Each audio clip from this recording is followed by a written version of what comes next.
Have you ever wondered why some people spend years working on themselves, healing, doing all the right things, and still feel like true love is nowhere in sight? They go to therapy. They read the books. They do the shadow work. They set boundaries. They practice self-love. And yet, year after year, the right person never seems to appear, while others who seem less prepared, who haven't done half the inner work, suddenly find themselves in the exact relationship they've always wanted. It doesn't make sense, does it?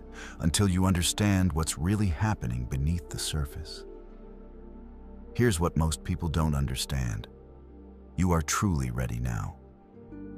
7 signs from the universe that true love is approaching. But these aren't the signs you think they are. These aren't about being perfect or healed or having it all figured out. Carl Jung, one of the greatest minds in human psychology, spent his life studying what he called the self, this deeper intelligence within you that orchestrates your entire life toward wholeness. And he discovered something that changes everything about how we understand love. You don't just stumble into true love through luck or timing. You grow into a specific state of consciousness that makes love not just possible, but inevitable. There's a threshold, and once you cross it, everything changes. Most people think being ready for love means having good boundaries, loving yourself, and healing your past. And yes, those matter. But Jung discovered there are 7 precise psychological markers that appear when you've actually completed the inner transformation. Miss even one, and you're still in preparation. Embody all 7, and the universe responds immediately. Not because of some mystical law of attraction, but because you've become someone who can finally receive, recognize, and sustain true love. So if you've been wondering whether all the pain, all the healing, all the lonely nights are leading anywhere, pay close attention, because these 7 signs will show you exactly where you are on the path. And if you have all 7, then what you've been waiting for is already on its way to you. If something in you whispers that you might finally be there, I want you to do something. Like this video, subscribe to the channel, turn on notifications, then go to the comments and write one simple sentence. I am ready for real love now, not to convince anyone else, but to declare it to yourself, because your consciousness is listening. And what you declare with intention, the universe mirrors back to you. The first transformation happens so quietly, you might not even notice when it occurs, but it changes everything about how you move through the world. Think about how you used to exist when it came to love. Be honest, every interaction was a test, wasn't it? Does this person find me attractive? Did they text back fast enough? Do they think I'm interesting, funny, worthy of their time? Your entire sense of self shifted based on who was giving you attention. When someone wanted you, you felt alive, valuable, real. When someone lost interest, you questioned everything about yourself. What did I do wrong? What's missing in me? Am I too much or not enough? You shape-shifted constantly. With this person, you were more intellectual. With that person, more carefree. You became a mirror reflecting back whatever you thought would make them choose you. You edited your opinions to match theirs. You laughed at jokes you didn't find funny. You pretended to like things you had no interest in. You downplayed your achievements so they wouldn't feel threatened. Or you exaggerated your struggles so they'd feel needed. You became whoever you thought they wanted you to be, because deep down you weren't sure who you were when no one was watching. Your existence felt validated only when someone else desired you. You'd wake up in the morning, and the first thing you'd check was whether they'd texted. Your mood for the entire day depended on the warmth or coldness of their response. You scheduled your life around their availability. You made yourself smaller or bigger, depending on what the moment seemed to require. Jung had a name for this. He called it projection. You were looking for your missing half outside yourself. casting your own inner beloved, what he called the anima or animus, onto people who could never actually complete you. Because completion doesn't come from another person. It comes from integration within yourself. But something's different now. And you might not have even noticed when it shifted. Someone doesn't text back, and instead of spiraling into self-doubt, you just think, okay, they're not interested, or they're busy. It doesn't change how you feel about yourself. You can be attracted to someone without needing them to validate that you exist. Your sense of who you are stays stable. It doesn't collapse when someone isn't available. It doesn't inflate when someone shows interest. You know yourself. In the quiet moments, in the solitude, when no one's performing for you and you're not performing for anyone, you know who you are.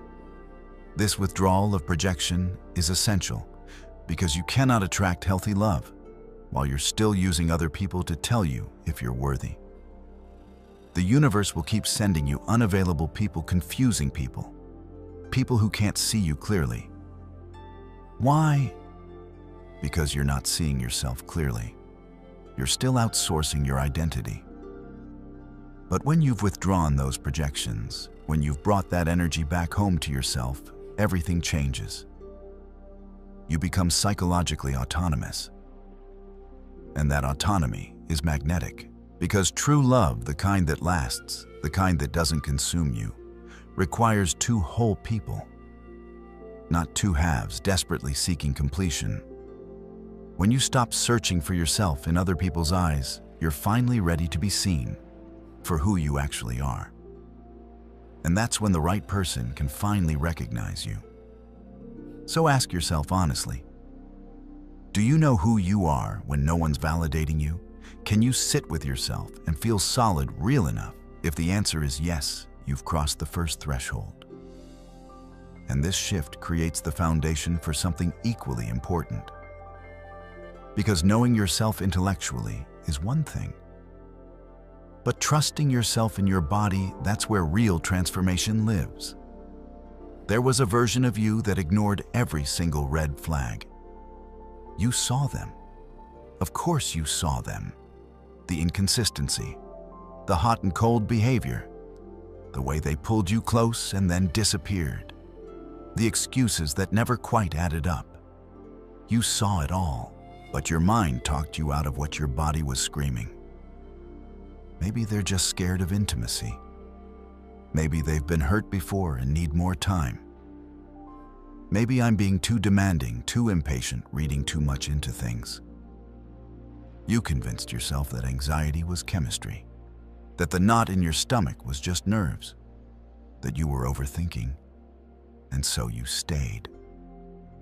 In situations that made you physically ill, relationships where you couldn't eat, couldn't sleep, where your nervous system was on constant alert. Because you didn't trust your body's wisdom. You trusted the story your mind created.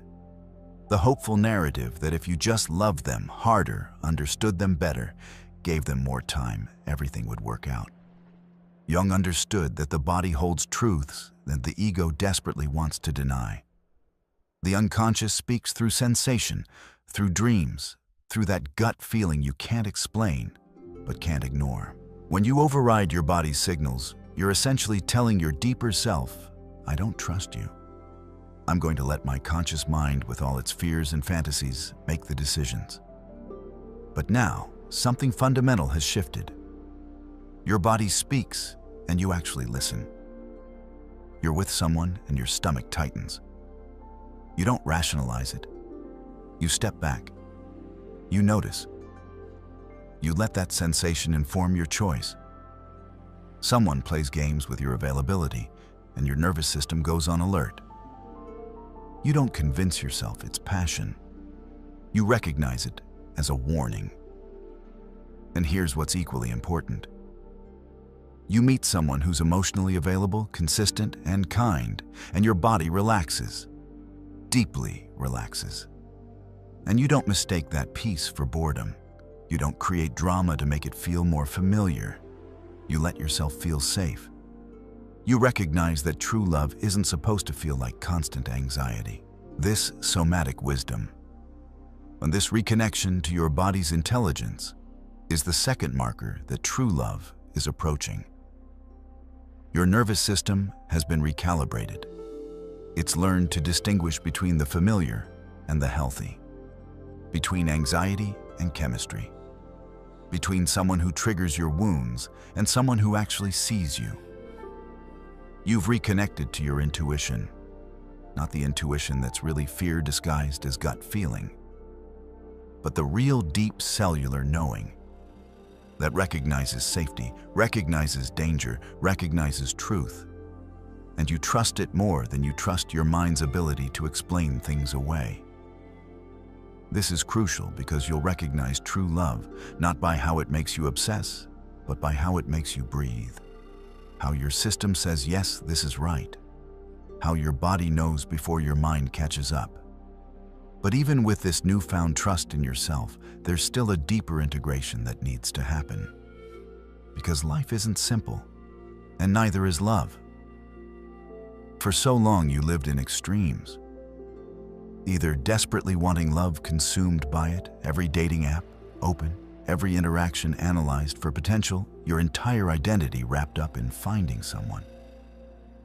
You'd spend hours crafting the perfect message, analyzing their profile for clues about who they might want you to be, planning your life around the possibility of meeting someone. Every friend gathering became a chance to meet someone new.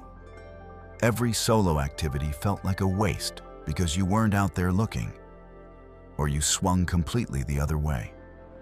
Convinced yourself you didn't need anyone. Built walls so high that no one could get close even if they tried.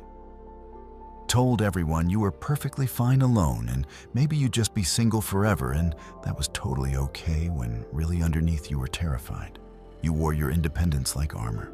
You overemphasized how happy you were alone, how much you loved your freedom, how relationships were just complications you didn't need. You couldn't hold both. Couldn't want love and be at peace. Couldn't desire connection and feel okay in solitude. It was all or nothing. Manic pursuit or defensive shutdown, grasping or rejecting, never the middle ground. You'd swing from one extreme to the other sometimes within the same day. Downloading dating apps in a moment of loneliness, then deleting them in frustration.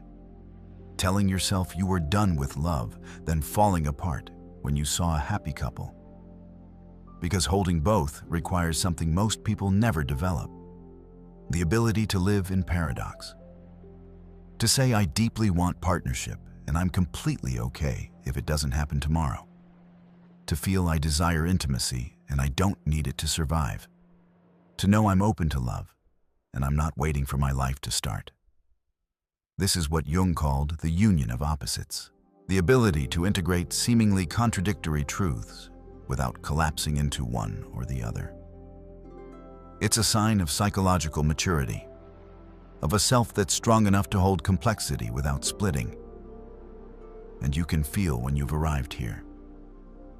You can talk about wanting love without shame, without apologizing, without immediately following it up with, "But I'm totally fine alone." You can be single without needing to convince everyone, including yourself, that you prefer it this way. You hold both truths simultaneously. I am whole alone. And I want to share this wholeness. There's no more ping-ponging, no more manic energy followed by cynical withdrawal. You found the center, the place where desire lives alongside contentment, where vulnerability coexists with boundaries, where you can be soft and strong at the same time.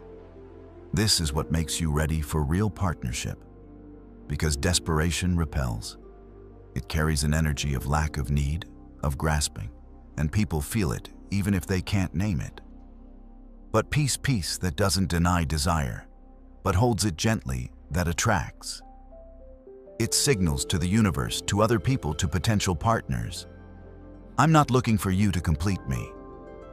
I'm looking to build something beautiful with another whole person. You're no longer energetically grasping or defending. You're open, receptive, available, but not desperate, not waiting, not making your worth dependent on whether someone chooses you. This is the energy that calls in true love. Because like attracts like in the law of attraction, consciousness attracts matching consciousness. Wholeness attracts wholeness. So ask yourself, can you hold both? Can you want love deeply and be genuinely okay today?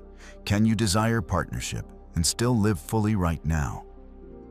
If you're there, you've integrated this essential truth, and you're closer than you think. But there's something else that happens at this stage, something most people try to skip over because it's painful. The confrontation with the parts of yourself you've spent years trying to forget. There's a part of you that you've hated. Maybe you still do. The part that stayed too long. The part that went back when you promised yourself you wouldn't.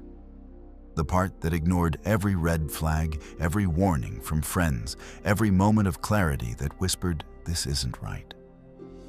You've carried secret shame about this part. Looked back at your choices and thought, what is wrong with me? Why did I accept breadcrumbs? Why did I love people who hurt me? Why didn't I leave sooner? And underneath all those questions was a deep, painful belief. I must be broken. Something in me must be fundamentally damaged to have chosen that. Normal people don't do this. Healthy people don't stay in situations like that. There must be something deeply wrong with my wiring, my judgment, my ability to love correctly. The shame kept you stuck because when you hate a part of yourself, you can't learn from it. You can't integrate it. You just keep repeating the same patterns unconsciously, trying to prove that you're not that person anymore, while simultaneously being controlled by the fear that you still are. You'd meet someone new and promise yourself this time would be different. But the same patterns would emerge because you hadn't actually healed them. You just buried them under shame and self-hatred.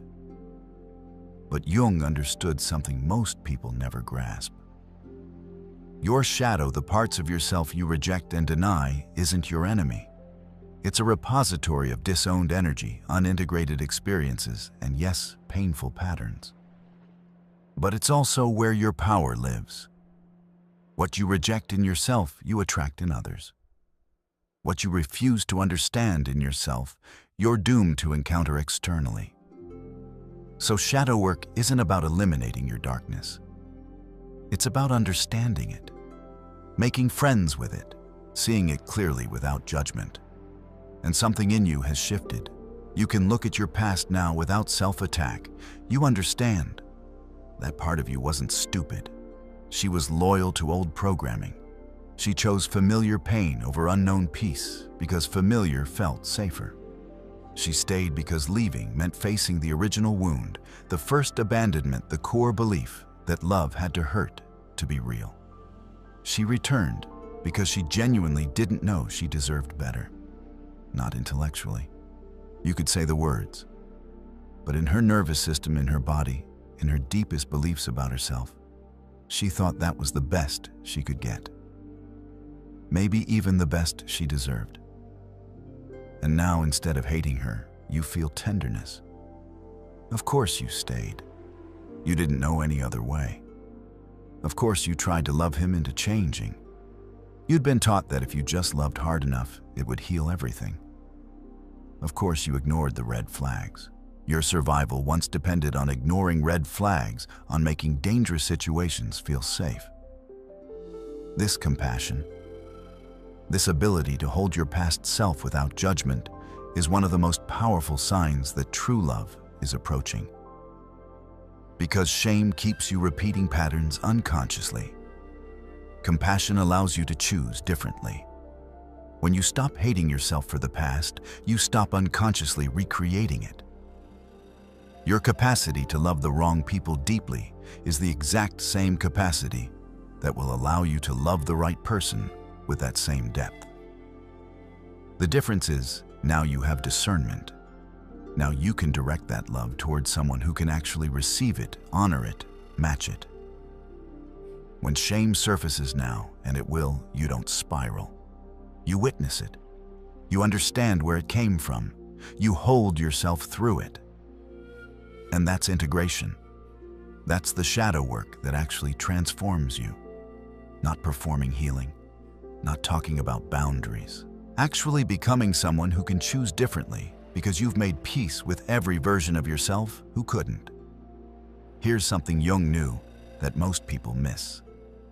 When you love yourself, when you truly accept every part of your story with compassion, you're not just healing yourself. You're changing the energy you bring to every interaction. When you love others, you are loving yourself. Because there is no real separation between how you treat yourself and how you treat the world. The kindness you couldn't give yourself, you couldn't genuinely give to anyone else either. It was always conditional, always tinged with the fear that if they really knew you, they'd see what you see. Something unworthy. But when you've made friends with your shadow, when you've embraced the parts of yourself you once rejected, you can finally love others without agenda, without needing them to prove you're lovable, without using them to fill the void you're afraid to face.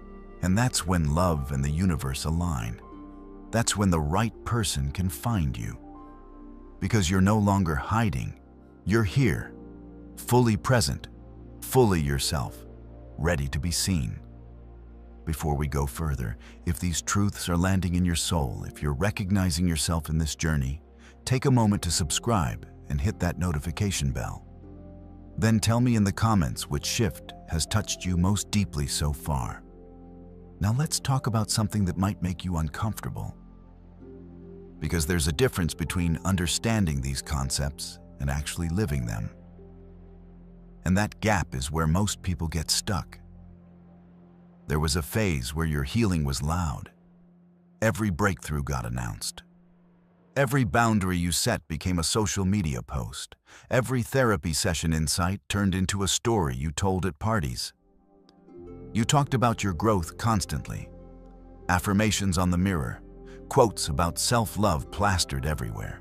Long captions about how you were choosing yourself now, how you'd never settle again, how you were a phoenix rising from the ashes. You needed people to know you were changing. You needed witnesses to your transformation. You needed the validation that, yes, you were doing it right. You were healing properly. You were becoming the person you were supposed to be. Your healing became your identity. You were the person who was working on themselves, the person who knew all the right terminology, who could talk about attachment styles and trauma responses and nervous system regulation. And look, there's nothing inherently wrong with sharing your journey. But there's a difference between authentic sharing and performing transformation, between processing out loud and using healing as an identity, between doing the work and talking about doing the work. When healing becomes performance, it's no longer about integration. It's about image management. The performance phase is often necessary. It's how you convince yourself that you're changing. It's how you create accountability. It's how you build a new story about who you are. But it's not the final stage. Because at some point, if you're truly integrating, your healing becomes silent. Now your transformation happens in private moments that no one witnesses. Someone crosses a boundary, and you don't make a speech about respect and self-worth. You just quietly remove yourself from the situation. You feel an old pattern rising, that familiar pull to chase someone who's pulling away, and you breathe through it without calling your friends to process it for 2 hours. You just let it move through your body and make a different choice. Your healing is in your nervous system now, not in your vocabulary. When you're triggered, you pause. You feel what's happening in your body. You recognize, oh, this is the old wound speaking. And you respond to yourself with compassion instead of reacting to the other person with old programming. And no one sees it. No one congratulates you. But you know. You feel the difference. This is embodiment. This is what Jung meant by individuation. True transformation is internal, often invisible, deeply private. The self develops in solitude, not for an audience. Real change doesn't need witnesses to be valid. And here's why this matters so much for love. When you're still performing your healing, you're not actually available for relationship. You're in a relationship with your healing process. Your identity is wrapped up in being someone who's growing, evolving, transforming. And unconsciously, you'll choose situations that keep you in that story. Partners who trigger you so you can practice your boundaries. Relationships that challenge you so you can demonstrate your growth.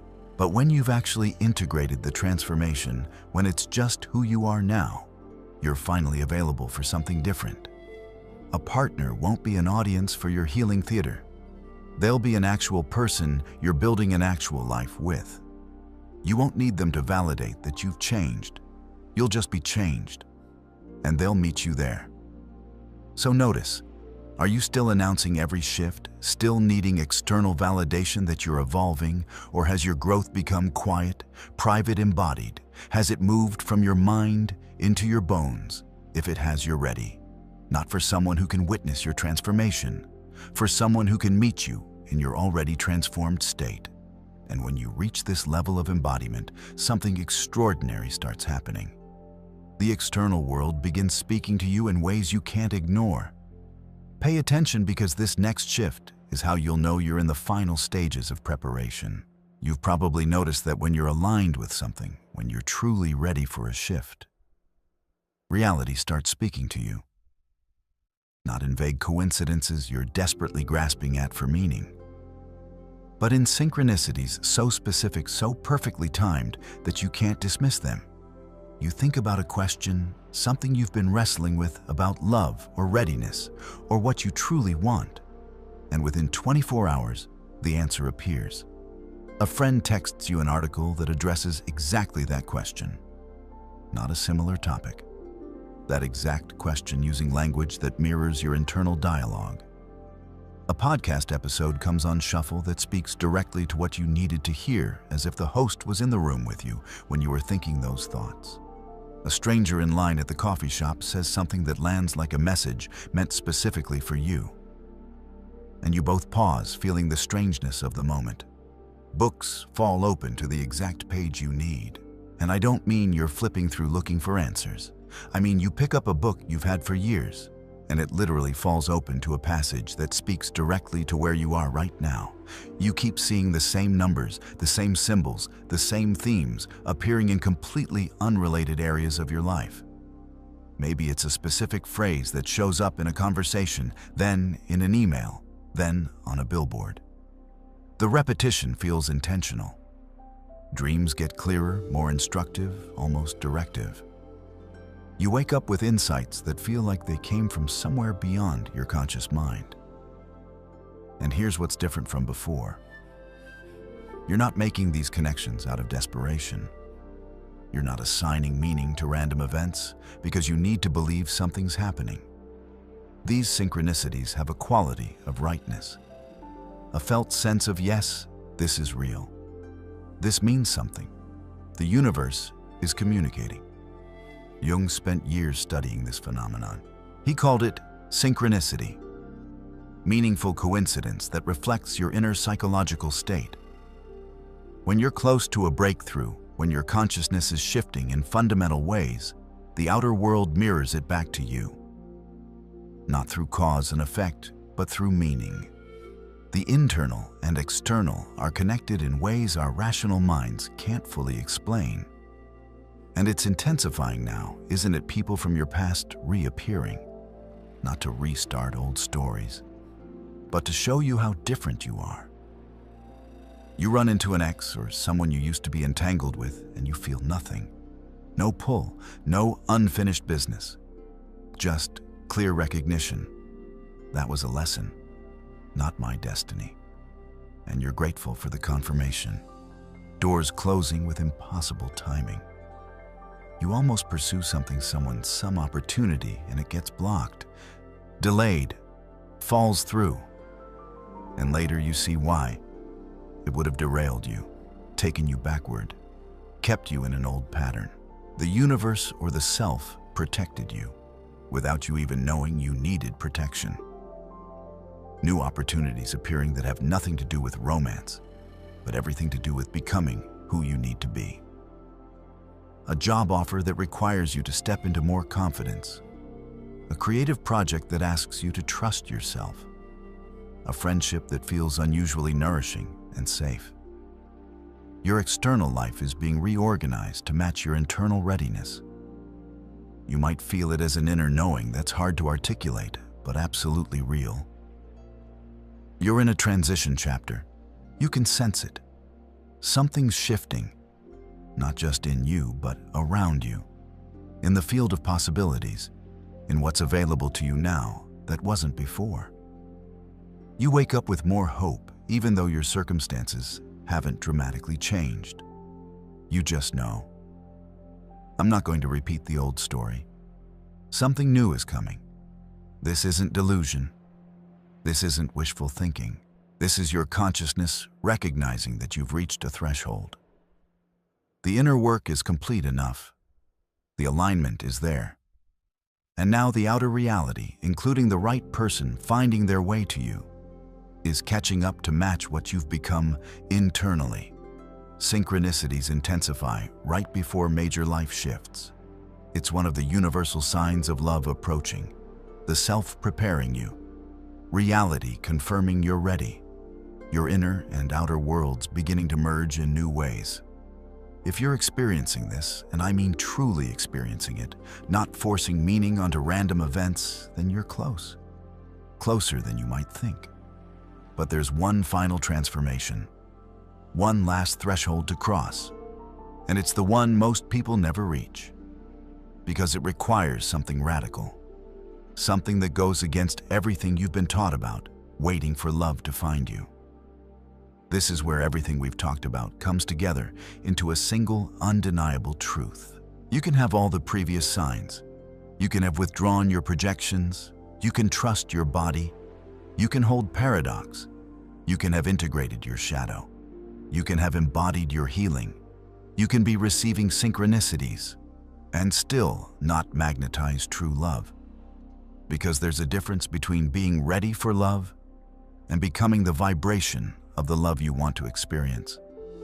Think about it. You can be healed. You can have boundaries. You can understand your patterns. You can be whole in your solitude. But if you're still waiting for love to arrive before you start living like someone who's deeply loved, you're sending a mixed signal to the universe. Because energy doesn't lie. You can say you're ready. You can believe you're ready. But if the way you treat yourself, the way you move through your days, the way you talk to yourself in private moments is still marked by neglect, by harshness, by a sense that your life doesn't really matter until someone else joins it, then that's the vibration you're emanating. And here's what most people don't understand about true love and how it actually arrives in your life. It's not about thinking positive thoughts and manifesting a partner. It's about becoming the consciousness you want to attract, like calls to like, not through magic, through resonance, through the simple truth that when you are love, when you embody the energy of deep care, presence, tenderness, commitment to yourself, you become magnetic to someone operating at that same frequency. When you're waiting for love, when your energy is marked by lack and longing, and a sense that life hasn't really started yet, you attract people who are also waiting, also lacking, also not quite there. So what does it mean to become the energy of true love before it arrives? It means you treat yourself the way you'd treat a beloved partner. You speak to yourself with kindness. When you make a mistake, you don't attack yourself. You respond with the same compassion you'd offer someone you adore. You don't call yourself stupid or worthless or unlovable. You say, hey, that didn't go well. But you're learning, you're growing, you're doing your best. You care for your body, not because you're trying to be attractive to someone someday, but because you value yourself right now. You move in ways that feel good. You eat foods that nourish you. You rest when you're tired, instead of pushing through to prove something. You dress in clothes that make you feel alive, even if you're just going to the grocery store. Even if no one will see you today. You create beauty in your space, even though no one else sees it. Fresh flowers on the table, not for a special occasion, but because you deserve beauty in your everyday life. Candles lit for dinner, even though you're eating alone, because the ritual of caring for yourself matters. Clean sheets that smell good, because climbing into bed should feel like a gift you give yourself. Morning rituals that ground you. A cup of coffee made with intention. Moments of stillness before the day begins. Little acts of love for yourself that aren't performed for anyone's eyes, but your own. You make your life feel sacred because it is. You don't need a witness to make it matter. You're not doing these things so you can post about them or tell someone about your self-care routine. You're doing them because you genuinely believe you deserve them. Because your life, even in its ordinary moments, is worth celebrating. You have conversations with yourself that are real, playful, tender. You laugh at your own thoughts. You encourage yourself through challenges, the way you'd encourage a dear friend. When you're facing something difficult, you don't berate yourself for being scared. You say, I know this is hard, but I believe in you. You celebrate your own wins, not waiting for someone else to notice or validate them. That project you finished, that boundary you held, that moment you chose differently. You acknowledge yourself. You're not just tolerating your own company while you wait for someone better to show up. You genuinely enjoy being with yourself. You take yourself on dates, to museums, to cafes, to parks. Not as a consolation prize for being single, but because you want to experience beautiful things and you're worthy of your own time and attention. You have full conversations with yourself, not just anxious spirals, but real dialogue. Checking in, asking what you need, listening to the answer. Your days have meaning that isn't dependent on romantic love. You're building something, creating something, learning something, contributing something. Your life feels full not because it's busy, but because it's intentional. You've invested in becoming someone you're proud to be. And if a partner never comes, you'd still be okay. Not resigned, not settling, actually okay. This is what Jung meant when he talked about the sacred marriage within. The anima and animus, the inner masculine and feminine united inside yourself first. You've stopped looking for your other half externally because you've integrated it internally. You've married yourself. And now you're not seeking completion. You're seeking conscious partnership between two already whole people. And people feel this in your presence. Even if they can't name it, they sense something different about you. You're not trying to prove anything. You're not performing confidence or playing hard to get or managing your image. You're just present, grounded, alive in yourself. And that creates safety. People feel safe in your energy because you're safe with yourself. This is the final threshold. And it's why this sign is the most important. Because you cannot attract what you are not. If you're waiting for love, you attract waiting. If you are love to yourself, to your life, to the world around you, you attract love. Not as a reward, as a natural reflection of your state of being. Here's what Jung discovered about human psychology and personal development. The universe doesn't respond to your words. It responds to your vibration, to the energetic frequency you're operating from. When you love yourself enough, when you've built that inner strength, when you've become your own safe place, your own source of tenderness, your own greatest supporter, where the universe shifts everything to match that frequency. Not because you've earned it, not because you've checked all the boxes, but because you've fundamentally changed who you are. And the external world, including the people who enter your life, always mirrors your internal state. Always. So here's the question. Are you being the love you seek right now? Today? In how you treat yourself, in how you structure your days, in the energy you bring to your own life?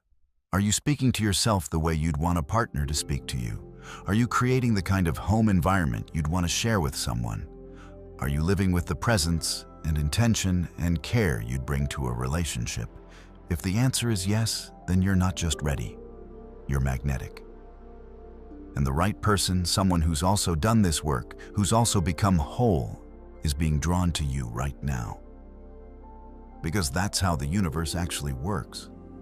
Not through desperate manifestation or forced affirmations, but through becoming, through embodying, through being so full of love for yourself and your life that you naturally overflow into everything and everyone around you. When you love others, you are loving yourself.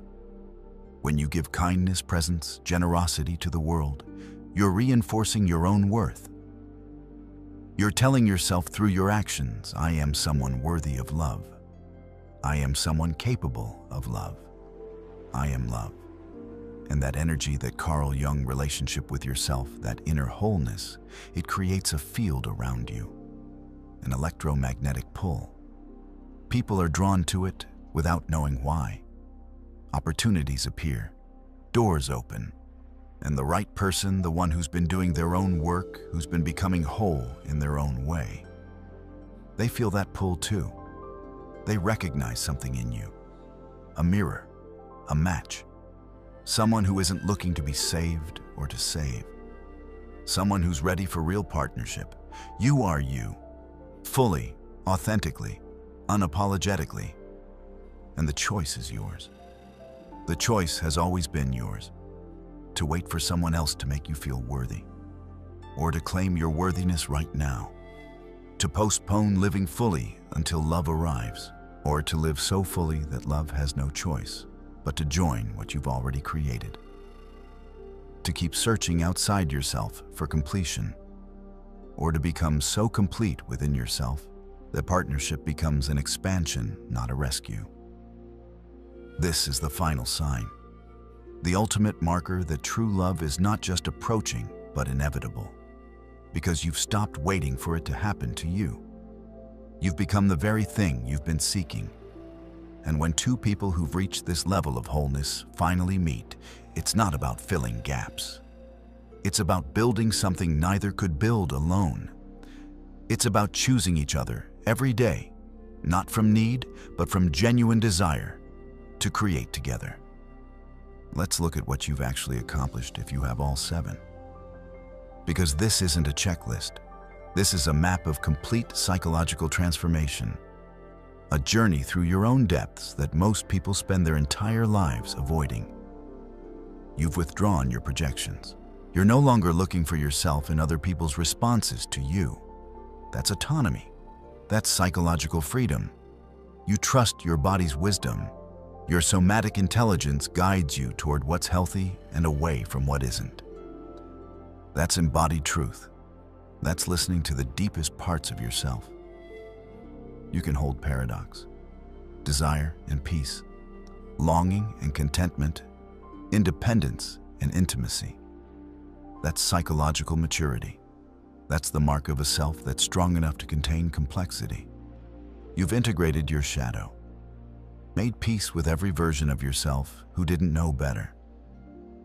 That's compassion and self-forgiveness. That's understanding that your past doesn't define your future. You've stopped performing transformation and started living it. Your healing is embodied, not announced. That's authentic change. That's integrity between who you are in public and who you are in private. The universe is sending you unmistakable synchronicities.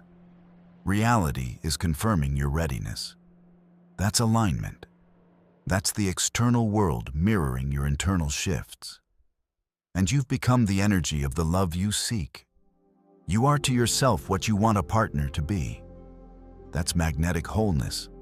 That's the culmination of everything. This is individuation applied to love. This is what Jung meant when he talked about becoming whole. Not perfect, not without wounds or triggers or difficult days, but integrated, conscious, no longer at war with yourself, no longer abandoning yourself, no longer using others to feel complete. And when you reach this state, true love isn't just possible, it becomes inevitable. Not because the universe owes you, but because you've become someone who can recognize it when it appears, receive it when it's offered, and sustain it when it requires you to stay conscious and present and committed. Most people never get here. They do some healing and think that's enough.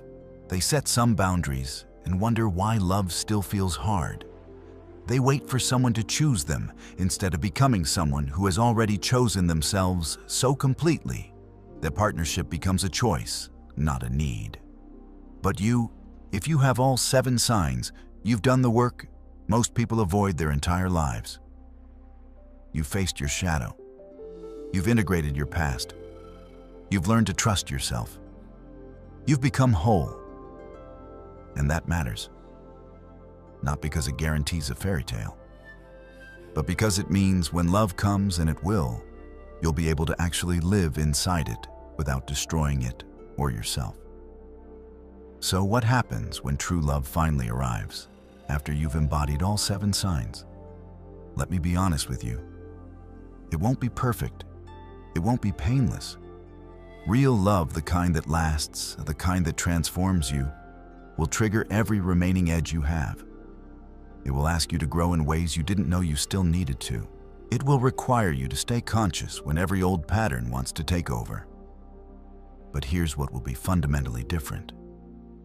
You won't have to abandon yourself to stay in it. You won't have to override your body's truth to make it work. You won't have to perform or pretend or shrink. You won't confuse anxiety with passion or chaos with chemistry. Your nervous system will tell you this is different. Your body will relax in their presence instead of obsessing. You'll feel safe enough to be yourself, all of yourself. The messy parts, the uncertain parts, the parts you used to hide because you thought they'd make you unlovable. And they won't run. They won't punish you for being human. They'll meet you there.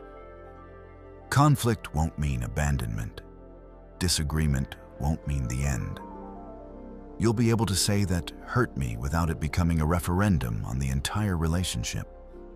You'll be able to ask for what you need without feeling like you're too much. Growth will happen together, not at each other's expense. This is what Jung envisioned when he talked about conscious relationship. 2 individuated souls choosing partnership, not because they need each other to feel whole, but because they want to create something together that neither could create alone. Love as a spiritual practice, as a crucible for continued becoming, as 2 people making each other more themselves, not less. You'll know it's true love, not because it's easy, but because staying in it doesn't require you to betray yourself. Because the person you are in the relationship is the person you've worked so hard to become. Because you can be in deep intimacy and still maintain your autonomy. Because you're building something real with someone who's also done the work to be ready. And that's how you'll know the universe wasn't ignoring you all this time. It was preparing you. Through every painful lesson, every person who couldn't meet you, every night you spent alone wondering if something was wrong with you, every moment you chose yourself when it would have been easier to settle, all of it was getting you ready. Not just for any love, for true love. The kind that requires all 7 signs to recognize and sustain. So let me ask you something. Place your hand on your heart if that feels comfortable. Take a breath and ask yourself this. If I truly believed that true love is already approaching, that the universe is moving it toward me, even now, how would I treat myself differently today? Would you still answer those half-hearted text messages from someone who only remembers you when they're bored? Would you still rewrite your entire worth based on whether one specific person chooses you? Would you still talk to yourself like you're failing at life because you're not in a relationship yet? Would you still settle for almost just to avoid feeling uncomfortable for a little while longer? Or would you start walking, talking, choosing living like you're already the partner of the love you want? Because here's what most people miss. How you show up for yourself right now is how you're rehearsing for that relationship. The care you give yourself today is the care you'll be able to give and receive tomorrow. The love you withhold from yourself is the love you'll struggle to accept from someone else. The criticism you level at yourself in private is the criticism you'll expect from a partner even when they're not giving it. You're not just waiting for true love to find you. You're becoming the person who can live inside it. You're building the capacity to receive it, to recognize it when it appears to sustain it through the inevitable challenges. And that's sacred work. That's the kind of personal development that actually transforms lives. That's what separates people who repeat the same patterns forever from people who finally break free and create something new. That's what turns suffering into wisdom. That's what makes all the pain worth it. If these 7 signs resonated with you, if you saw yourself in this journey, go to the comments and tell me which one landed deepest. Was it withdrawing your projections and finding yourself again? Trusting your body's wisdom over your mind's stories? Learning to hold paradox without splitting? Befriending your shadow and making peace with your past, embodying transformation instead of performing it? Receiving synchronicities that confirm you're on the right path? Or becoming the very energy of love itself? Your recognition might be exactly what someone else needs to see tonight. And remember to subscribe if you haven't yet. Turn on notifications. Because content like this, rooted in Jung's profound understanding of the human psyche, doesn't just entertain. It changes how you see yourself and what's possible for your life. You are truly ready now. Not because you're perfect, not because you'll never be triggered again, not because you love yourself 100% of the time, but because you've become whole enough to share wholeness, because you've done the inner work that most people spend their entire lives avoiding, because you've faced your shadow and integrated your past and learned to choose yourself even when it was hard. And somewhere out there, another soul has been walking this same path through their own loneliness, their own lessons, their own dark nights of wondering if love would ever come.